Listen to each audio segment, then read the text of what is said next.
Hi, happy Thursday. Hope you're having a great day. Enjoy the weather outside. It's great. But back with the Friendship War. We are on chapter 14 and it's called Half Seas. It's Saturday afternoon and I'm going on a button hunt with Hank.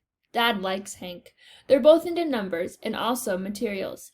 The science of what stuff is made of. My dad has been a Hank fan ever since the day in fourth grade when he started talking about how a strand of spider silk is 5 times stronger than a strand of steel that's the same thickness, and that Kelvar is stronger than either of them.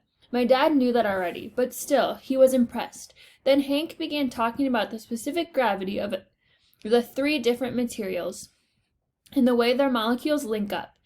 And when Hank told him how some butterfly wings get their strength and flexibility from these weird structures called gyroids, that sealed the deal. Hank and Dad became science buddies. Today's adventure with Hank got started yesterday at lunch when that girl Sarah and 3 other kids were lined up to see if I wanted to trade any of my fancy buttons.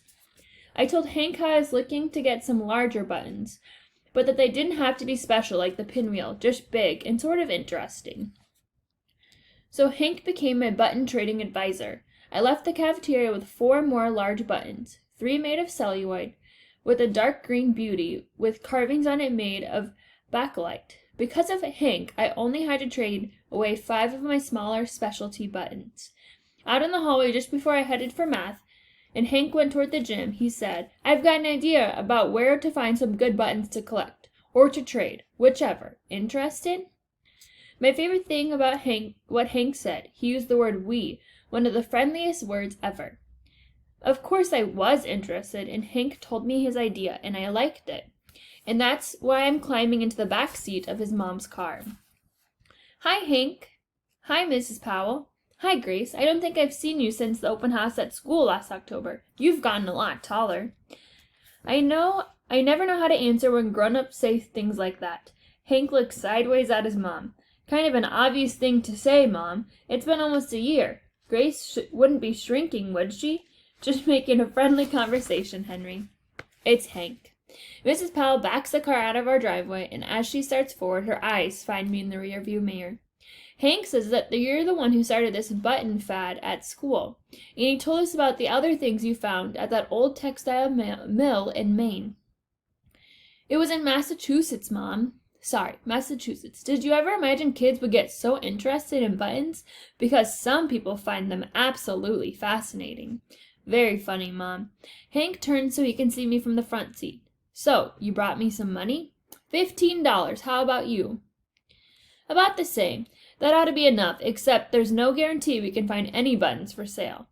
I hunted around online for places that run estate sales for families, which is how I found the top 3 shops we're going to try first."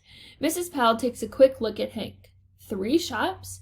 I thought we were going to one store in Sheridan Grove, which is already a 20-minute drive, practically in Wisconsin. Why don't we just go to a nice antique shop, maybe in Clifton Woods? Because the people who run antique shops charge high prices. We're looking for a bargain, so we're going to thrift shops, and Sheridan Grove is nowhere near Wisconsin. The drive is more like 40 minutes, and Mrs. Powell is not happy, especially when we arrive at the address Hank gave her. "Claire's Thrift Barn? This place looks pretty run down." "It'll be fine, Mom. Come on, Grace, let's go." And he opens the car door. "Wait, you're not going in there by yourselves." "Fine, but let us go first, and when you come in, keep away from us, okay?" The look on her face, her feelings are hurt, and right away Hank says, "Sorry, that sounded bad. All I mean is, you look like you've got plenty of money, because you do. And people who look that way don't get bargains at places like this." She stares at Hank. "How do you know things like that?" "Just from research. I've been to tons of garage sales with my mom, but this is the first time ever inside of a thrift store. It's a big place with a low ceiling, and there are 3 or 4 women, some alone and some with kids, walking up and down the long aisles, picking things off racks, putting them back, and sometimes holding shirts or coats or dresses up against their kids to see what might fit. I spot a couple of guys too. A lot of the clothes are really nice. Even Allie would like some of the tops and skirts I look at. And then it strikes me. Some of these might have actually been Allie's before she got tired of them and jetted over to London or Paris for all new ones. But that's a mean thought, and I shove it away. Ellie is not going to poison my Saturday. The front door chimes, and Hank's mom walks in and starts wandering around, trying to avoid us. Hank was right. His mom does not look like the other shoppers here. Over there, Hank says, and he points at a hand-lettered sign hanging on a string from the ceiling. Estate sales. New arrivals. The stuff below the sign is mostly still in cardboard moving boxes, and a lot of them have been written on with markers. Labels like family room, downstairs bedroom, and basement. The boxes are spread around on the floor with the flaps open and the contents jumbled. I know that I'm looking at leftovers from the lives of other people, other families, and I can't help feeling a little sad. Not Hank. His mind is like laser beam. You check through that bunch over there, and I'll start right here with this group, okay? Got it. Kitchen utensils, board games, puzzles, toys, clothes, plates, and bowls, and glasses. Purses, hand tools, shoes, and boots, sheets and towels, so much stuff. And looking for buttons feels like hunting for a quarter on a soccer field, which is something I've done before, unsuccessfully. But I begin to see a pattern, see the way this house was organized. There were 2 bathrooms, probably one upstairs, one downstairs, because there are 2 boxes of bathroomy stuff. And there was definitely a family room because there's 4 boxes that have that label, duh. And I keep trying to think, if this were my house and I had some sewing stuff, where would I keep it? And as I'm thinking this, out in the middle of 8 or 10 boxes, I spot a flap with the label, Downstairs Hall Closet. I have to kind of wade out to it, trying not to step inside any boxes, and once I'm there, I know that I'm getting warmer. The downstairs hall closet was definitely the catch-all at this house, the place to stick whatever doesn't quite belong anywhere else. At our house, there's a drawer in the kitchen like that, and also the utility closet in the laundry room, plus half the basement. There are actually 3 boxes of stuff from this same closet, and in the second one I find a basket, and it's the sewing stuff. But it's not a big basket, only about 6 inches across and 4 inches deep. And down on the bottom I see some buttons, maybe 20, mostly small and mostly white. Dead end. There are several bundles of folded fabric in the box, and some of the cloth is so old that it's sort of yellowed, almost brittle. And I spot a deep blue fabric with yellow ducks printed on it, and then when I lift it out to get a better look, underneath is a large round cookie tin with a snowy winter scene on the lid. And written on the top with green marker, one word, buttons. About an hour later, we're back at Hank's house in the basement playroom with at least 2,000 buttons to spread across the ping-pong table. We only went to that one thrift shop after all, which made his mom happy. And for now, we've got plenty of new buttons to mess with. Hank says, first I think we should sort them all by what they're made of, okay? Sure, that makes sense. I can tell Hank really wants to be in charge of this sorting process, which is fine by me. He sticks pieces of masking tape at different places on the table, and then starts writing on each one with a Sharpie. Okay, so celluloid buttons go here, then Bakelite, Lucilite, vegetable ivory, china. Vegetable ivory? What's that? It's an ivory substitute made from the nut of the tegua palm tree, which grows in the tropics. Okay, and Lucilite? That's kind of clear, hard plastic. Yeah, so china, glass, mother of pearl, leather, bone, and wood. You don't mean like actual bone, do you? Yeah, sometimes antlers were used, but mostly cow bones. He scans a whole bunch of buttons and reaches out and picks one up. Wow, I didn't think we'd have any of these, but check it out. This is bone.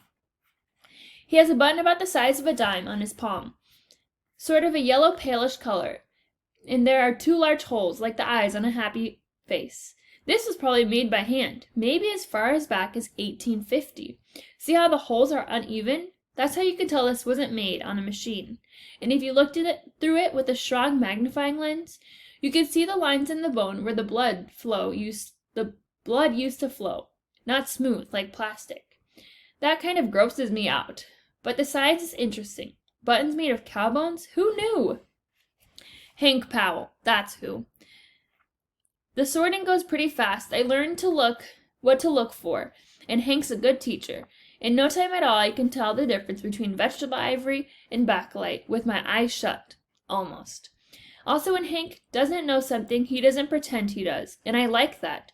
As we sort, he keeps stopping to search on the internet to be sure he's not messing up. After the sorting comes the dividing. Hank says, "So, do you want to pick first, or should I?" I can tell he's nervous about this part. Our deal from the start was simple. Whatever we find, we go halfsies. So I smile and say, "You should go first." Because I've already decided that Hank can have whichever buttons he wants. He's the one who's getting into collecting them. Plus, he thought of this whole plan, and it's not like I need any more buttons at all, ever. We take turns choosing from each group, one material after the other. I pick just enough of the nicer buttons to be kind so that Hank doesn't feel like I don't care. Because I know he wouldn't like that.